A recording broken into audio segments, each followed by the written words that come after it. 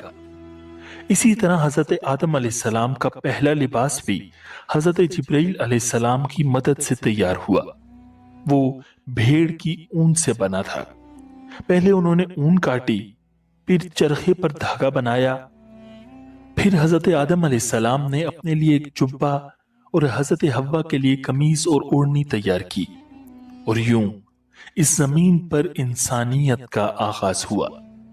انسان اور شیطان کی کہانی شروع ہوئی، ایک ایسی جنگ جو آج تک جاری ہے، جہاں شیطان انسان کو دھوکہ دیتا ہے، اسے بہکاتا ہے اور اللہ کے حکم سے روکتا ہے، اور انسان اکثر اس کے دھوکے میں آ بھی جاتا ہے۔ لیکن یاد رکھیں، کامیاب وہی ہے جو گناہ کے فوراً بعد اپنے باپ حضرت آدم علیہ السلام کی طرح ندامت کے ساتھ اللہ سے توبہ اور استغفار کرے، کیونکہ بے شک اللہ رب العزت کی ذات نہایت مہربان اور بخشنے والی ہے۔